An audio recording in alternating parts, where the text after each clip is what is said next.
How's it going, ladies and Bruces? I'm Bobby6Killer and welcome back to Torment, Tides of Numenera. Now, we have just started our adventure and we haven't really done anything at this point. Can we WASD around? We can. So yeah, now we're actually going to get into it. Man, these dialogue heavy games are hard on the old voice box though, I'll tell you what. Interact. A mechanical arm lies on the floor, presumably broken by your fall. Sparks pour from the arm's shattered housing, filling the air with a greasy stench. Lore, machinery, quick fingers. Quick fingers is bad for me though, isn't it? Attempt to scavenge what you can from the arm's housing? Well, we'll give it a go. 85%? What about, oh, I can use these guys. 100%. 100% from you too. Get you to do it then. Go. Nope. Success. Taking care to avoid the sparks, you extract several handfuls of shiny trinkets and coin-like objects. You recognize their value at once. Such objects would be accepted as shins, the informal currency in most regions of the world. So you gather them up and take them with you. Gain spray flesh and 19 shins. Examine the housing. The sharply pointed apparatus that formerly topped the device appears burnt out and useless, but the equipment in the base remains at least somewhat operational, as the constant stream of sizzling motes can attest. I guess that's all we can do with that. Alright, next thing. Sarcophagus. Sunlight falls through the ragged hole in the roof, onto the shattered resonance chamber. It is hard to believe you did this, that you plummeted through the curve of the pale blue sky, crashed through the dome and broke this delicate machinery with your own body. It's hard to believe that you're still alive. 4 mechanical arms hang over the center of the device. Above the cracked, semi-transparent crystal of the sarcophagus, the 5th arm lies broken on the floor among the scattered synth and crystal shards, and a metal ring surrounds the array, dented and broken by your impact crater. Take a closer look at the sarcophagus. The padded interior beneath the coffin's cracked lid looks like it was made for a human body. Despite the damage, you don't see any way to open it and get inside. You glance between the sarcophagus and the needle-like protrusions at the end of the arms above. It seems likely that using this chamber would not be a pleasant experience. Examine the suspended arms. Cables run from machines along the dome's wall to the base of the suspended arms, each of which is capped with long needles, aimed at the cracked, coffin-like chamber at the center of the platform. Gem-like lights flicker dimly at the base of the arms. The metal ring. You feel the slightest hint of resistance every time you cross the ring, and now that you're paying attention, you note that your breath is echoing in your ears, as though you're inside a glass dome. When you step outside the ring, the feeling passes. Examine the shards on the ground. Jagged fragments of crystal are intermingled with synth from the shattered dome above. The crystal shards glitter in the light like captive suns. Pick up one of the crystal shards. At the rim of the crater you find a sliver of crystal, sharp as a dagger on one end and smooth on the other. It might make a usable, if somewhat crude, weapon. Cool. Look for other useful shards. You sort through the remaining pieces of crystal, but they're all too small or too unwieldy to be of any use. Step away. What else can we interact with? There's something to pick up over here.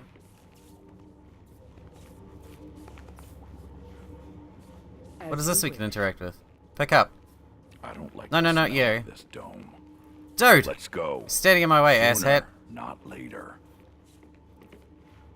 Aha! What do you got? Heals intellect. Money. Heals speed. Cool. This thing? Whatever the fuck it is? A slate black, unimpressive device hunkers before you. As you reach out to touch it, the triangle of lights on its casing blazes into life, and an image unfolds in your mind. A towering crystal arch rises over a jagged grey landscape. The air is dead and stifling, and there, at its emerald peak, the image collapses, leaving you staring into the device's triangular array of lights. Command me, the device, or the intelligence within it says, with each word carefully etched with distaste. Who are you? Your command was not understood. the intelligence says with clear satisfaction, sounding for all the world like it understood the question, but is choosing not to answer. Command me. What was the arch you showed me? Your command was not understood, the intelligence chuckles, its light pulsing. Command me. What commands do you recognize?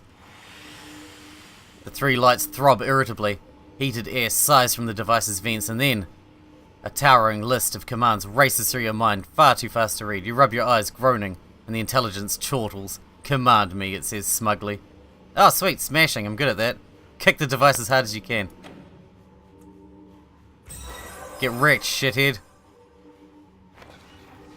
The intelligence lights flutter in alarm just before your foot smashes into the base of the device. Something within goes crunch. Cell gating damaged, it gasps. The trio of lights focusing on you with blinding intensity. All prisoners lost. Shuttering Lugum Vo. A hatch springs open near the dent left by your foot, and the lights flicker off as you claim a hissing component from the device's smoking interior. View shard. Are you planning on breaking every machine in here? Yes, if I can, if it's an option. I think that's all I can interact with though. Let's go.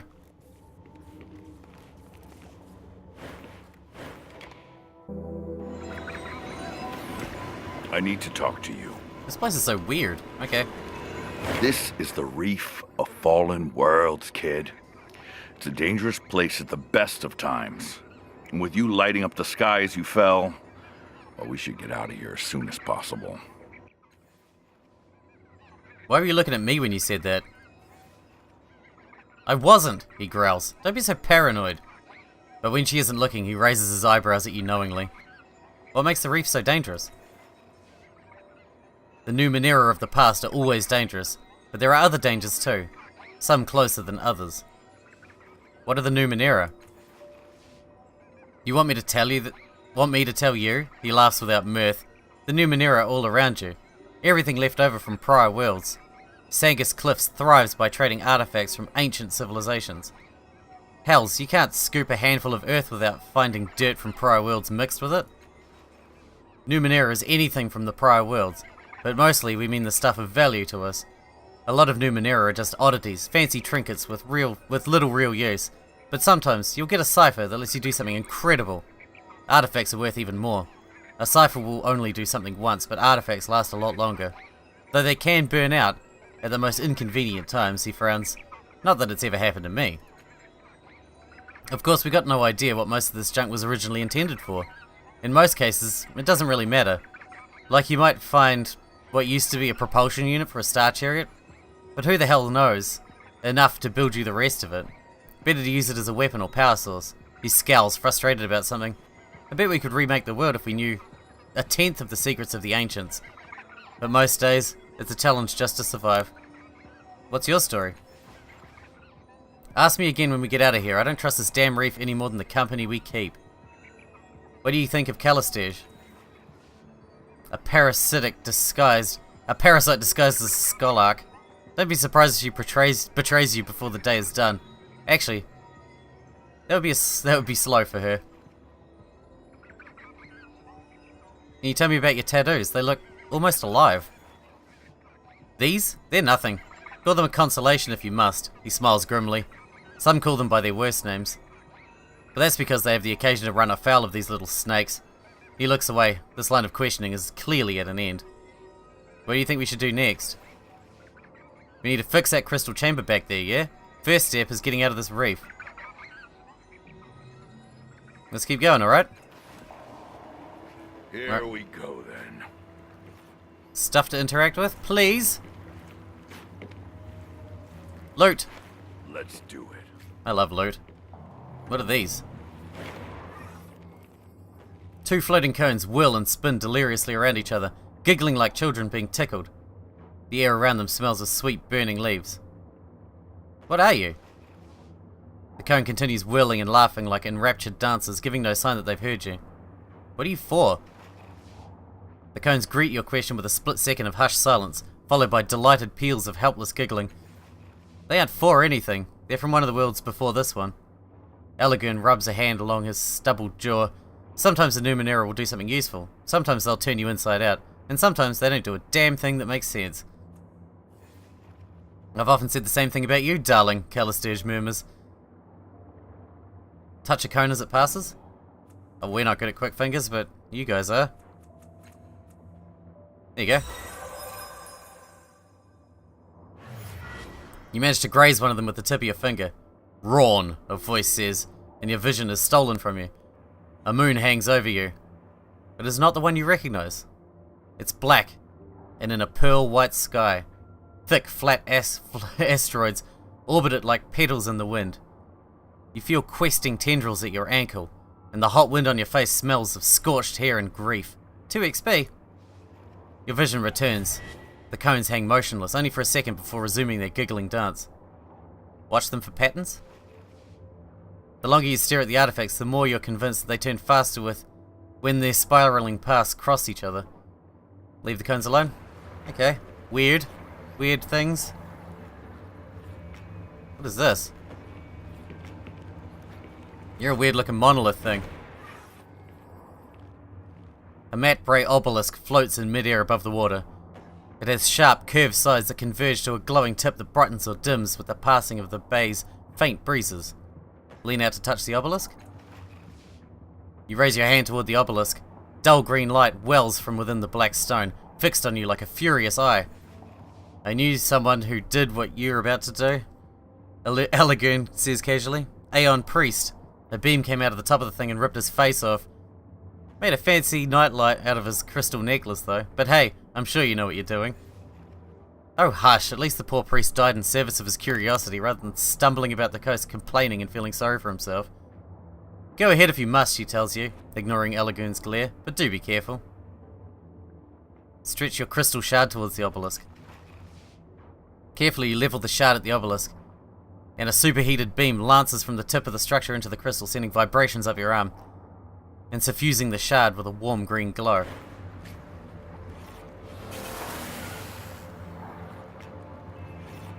That's good, yeah? Seems alright. We didn't die. My face is still attached to my head. A bubbling mass of sludge floats on the surface of the water. Every once in a while, an oily nodule separates from it and hurtles into the sky. You catch momentary glimpses of a muck-coated object in the putrid mass. Attempt to retrieve the object trapped in the sludge. 85. 100. And you've got 95. 100 it is. You fully depleted one of your stat pulls? You found a cipher. Jeez, that was a different one. Okay, we got a cipher, whatever that means. Wait, you can find a place to sleep or use consumable items or ciphers. The next time sunlight strikes the object's streaked surface, you're ready. You snatch it from the oily mass and clean it as best you can. Fresh vapors. I'm not sure whether that awful muck is harmless or you're immensely lucky. Either way, don't go on poking things, dear. Do go on poking things, dear. It's quite entertaining. Examine the sludge. Carefully, you lean closer to the heaving mass. After a moment's study, you notice that the globules rising to the sky always contain something, be it a shining core of unattained seawater or a tiny fish. Search for more objects. You spot no mysterious objects in the bubbling mass.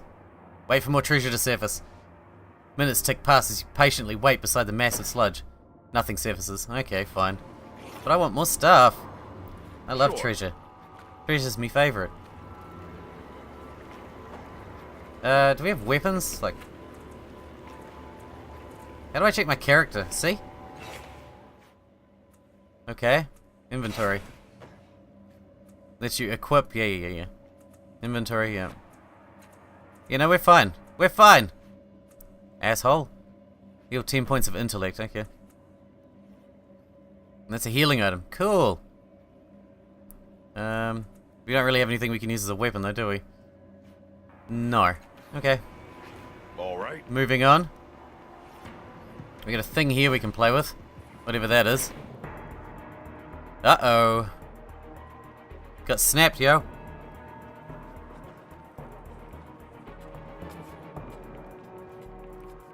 Who the fuck are you guys? As you step onto what looks like the back of an enormous construct, 4 strangers approach you. In the lead is a wiry man with parallel scars running from cheek to collarbone on the left side of his face. He gives you a welcoming smile, pulling on grey gloves embedded with pulsing lights. He's about to say something when he notices Calistage. Cal! I thought you'd sworn off trawling the reef. Found anything tasty? His eyes travel up and down both you and Allergan.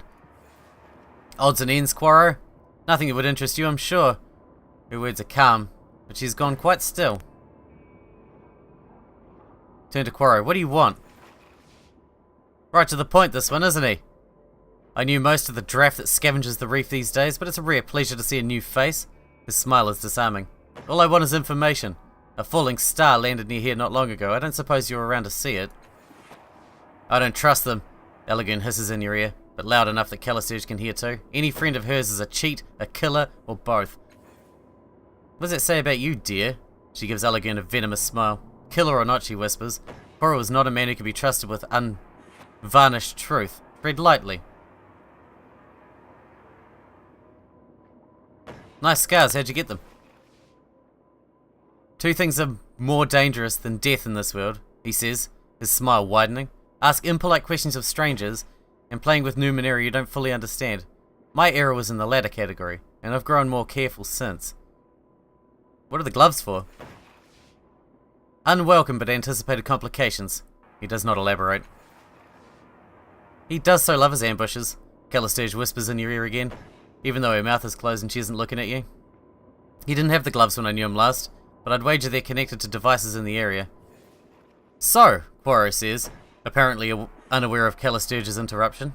The star, have you seen it? I'll be honest with you, I saw the star, but I don't know where it landed. Oh. 45, that's appalling. 65, come on, you're a liar, right? Oh shit. We're gonna have a hard time pulling that off. Fail. Quarro regards you skeptically. You have such an honest face. Lies don't belong on it. Let's be truthful with each other. Fallen star, you have two choices here, and both of them are dreadful.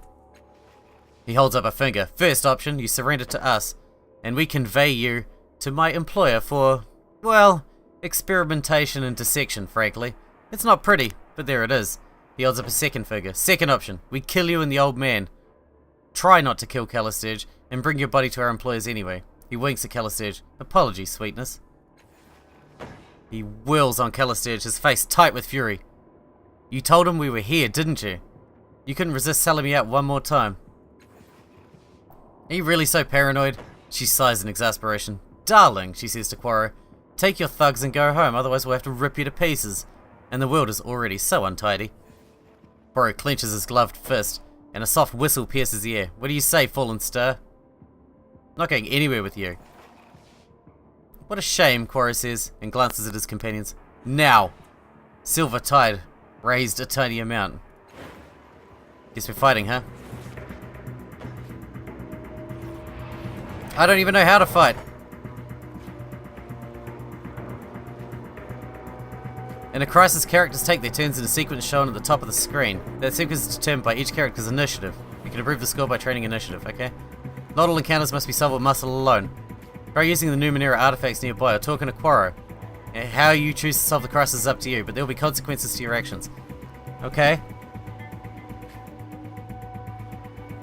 Whose turn is it first? Yours. Ow.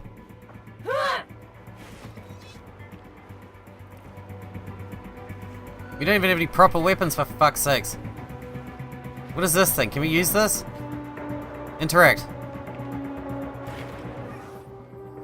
A long tube emerges from the planting of the dead construct and winds upwards. The duct terminates in a hollow cone. Every few seconds, a minute of green, a minute drop of green liquid drops out the end and steams as it strikes the ground. A round dial rests at the base of the cone, ringed by a thin crust of corroded metal. It appears to be a valve that controls the flow of the noxious substance. It looks like it hasn't been moved in centuries. Try to turn the valve. Might. Well, that's something we're good at. Might. With a crack, the valve budges a centimeter. A thin stream of noxious fluid pours from the nozzle and hisses into the metal surface. You open the valve a bit further and aim the ensuing spray.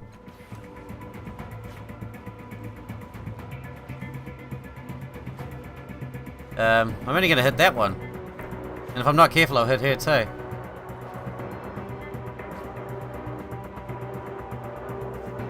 I don't know. You? Alagoon's body is covered in strange shifting tattoos. He can use the living tattoos ability to pluck a strand of ink from inside himself, granting him the living tattoo fiddle. While the fiddle is active, he gains increasing bonuses by chaining together similar actions, attacks, healing, applying other fiddles. If he uses a different kind of action, he breaks the chain and loses the fiddle. The ability doesn't use his move or action, so he can activate it and do something else. To use an ability, click on its icon in the ability bar above the portraits. That's living tattoos. They never seem to run out. Attack! Full blast! Boom! Get wrecked, son! Callisturge is a dimensional husk who exists in multiple realities at the same time. She can use this transdimensional power to teleport between locations using a dimensional superposition ability. Superposition. Teleporting uses her move instead of her action, so she can activate it and then do something else. That's cool. That's this one?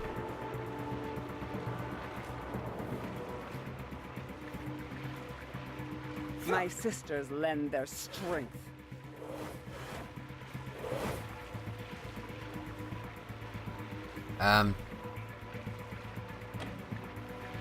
What are we gonna do? Full blast?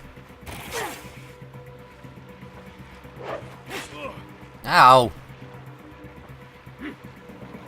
Disgusting. I should be rid of this. Immobilized. That sucks. Oh my god, that thing's fighting too. The fuck is that? Healing, great.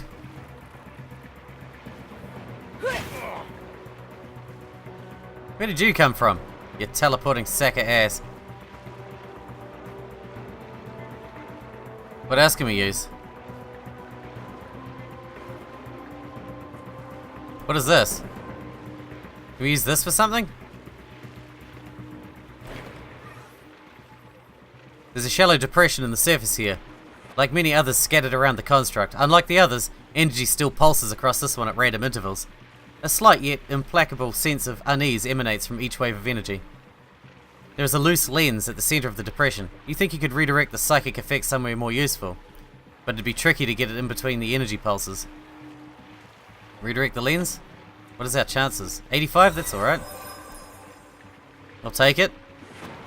With careful timing, it is easy to twist the lens into what is hopefully a more favorable position. The lens glows, warning of an impending energy pulse. The field of energy extends outward and worms into eyes, ears, and mouths of Quaro's team. Hope drains from their faces, replaced by a numb stare. Then the shallow depression becomes dark and dormant. I'm surrounded. Help! Yeah, we're working on it. Can you hit harder? Alright, whack him. That should kill him. Another life. Go. We can move. There's not really much point though. Just N10.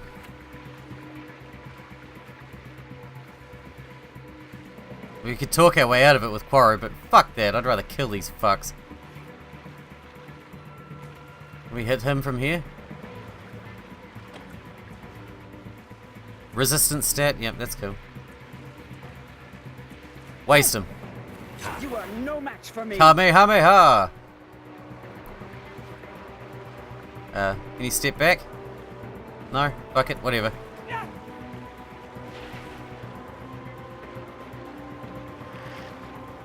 Incoming!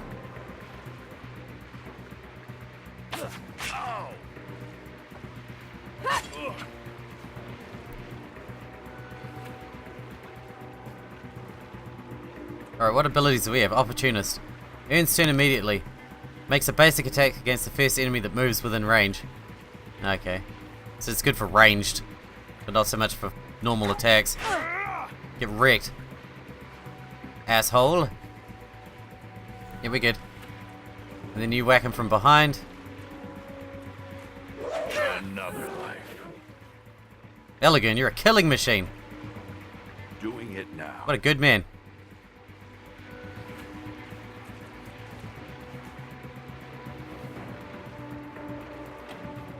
Use your magical killy. You are no match for me. In this world, then. Okay, Disgusting. be good. I should be rid of this. Incoming. Yeah, that actually didn't hit anyone, thankfully.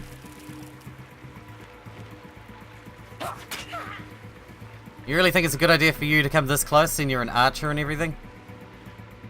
Dumbass. You're about to die, son.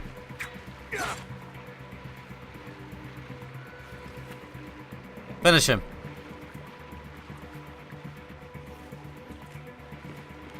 Bye. Hardly worth my time. We must get to Quorra's corpse. The device implanted in his arm that he used to deactivate the light bridges is ungoverned. Without his input, the bridge relays are fast becoming overburdened. You know an awful lot about how this works. Is this a new trick of yours? Elegern loses the living tattoos fiddle. Okay. She shoots him a deadly glare. Shut up and help disarm it, before the entire construct explodes. During a crisis, events sometimes occur that can change your objective. Quelling Quorra has caused the bridge controls to overload, and they'll explode if you don't disable them quickly. To get out of crisis unscathed, you'll need to interact with Quorra's corpse and reactivate the light bridges. Okay. You're done with your turn, though. What was that? That I sucks. feel terrible. That sucks ass. Because now I assume we're stunned, right?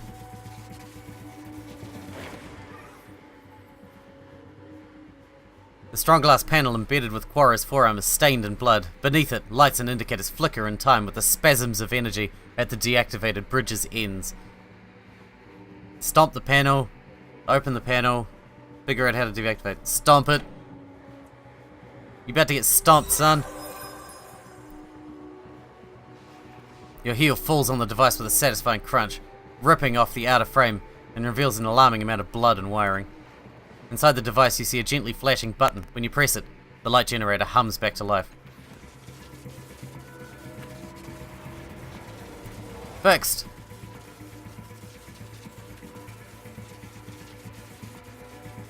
Alright, we need to come... Got it.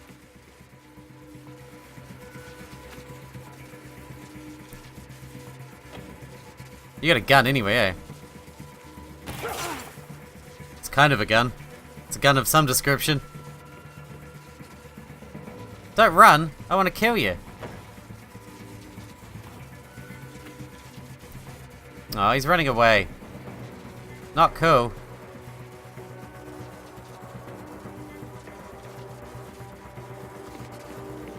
Come on, come back. I kill you. All right. The lady can teleport. Can I teleport to him and kill him? Dimensional super... Oh, you can't teleport that far. Need line of sight as well? That sucks. Probability shakes at my coming. Don't suppose you can hobble him from there? No, no way. As you wish.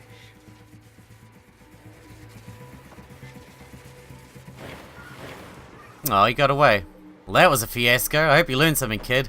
You can't trust her in any reality. Excuse me, are you suggesting I had something to do with Quorra's plans? Are you suggesting you didn't? An old friend of yours just happens to be waiting for us, armed and outnumbering us, as we return from the greatest find the reef has seen in years? It's too convenient for me. Too convenient by far. They attacked me too, in case you missed that. Well, they didn't kill you. Maybe you intended them to weaken us so that you could stab us in our sleep tonight. He throws up a hand, forestalling Callisturge's retort. Look, I don't care. Fact is, I can't trust you anymore, and I wonder why I ever did. This is the last we travel together. I've got enough to worry about, without having to watch my back 28 hours a day. You coming, kid, or what?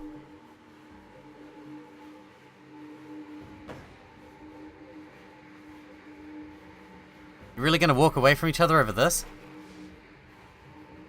Oh, this is just the last needle that crushed the Yanine.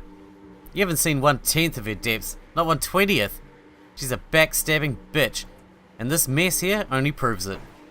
Always a paragon of class, Elegern.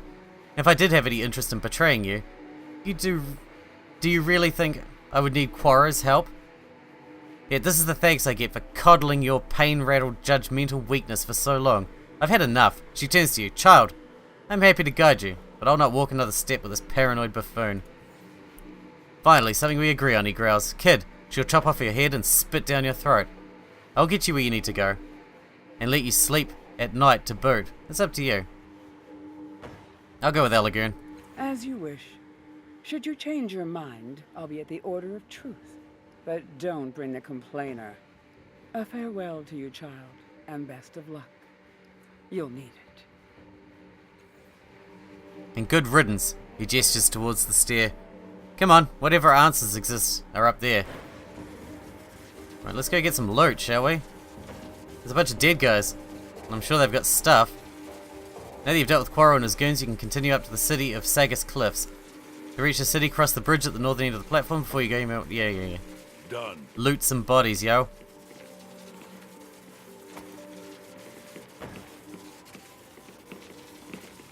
Take all. You're carrying too many ciphers and received a cipher sickness fiddle. The strange force emanating from the ciphers cause unpredictable but always harmful effects when they interact. To reduce or eliminate cipher sickness, use some of your ciphers, sell them to a merchant, or give them to another party member. Okay.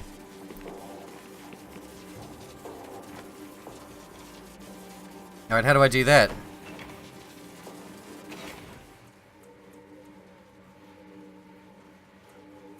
Image blocker cipher. I don't want that, really. Oh, that's cool. Teleport. How do I... Okay, good. Okay. That's good. What kind of damage does this have? Plus 3 damage for per effort applied and 3 normal. This is 8 plus 2 for each effort. That does 2 plus 3 each effort. I want the sword then. Personally, what is this? Knave's card.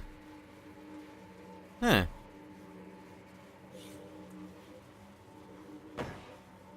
A playing card shows a grinning Nibovian child. When you rub your thumb over the card, it triggers an adaptive illusion that changes the face of the card. Though you can't discover the trick to getting specific card faces to appear. Interesting. And what weapon do you have, and can I improve upon it? 4 and plus 2. Probably not.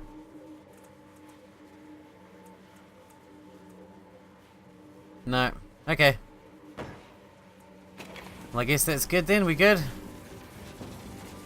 Doing it now.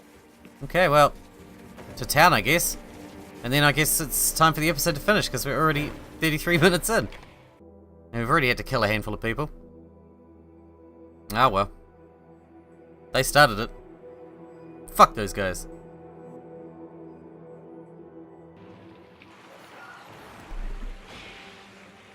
Let's get you to the cult of the Changing God. They're encamped by the clock in the great square ahead. Let's do it.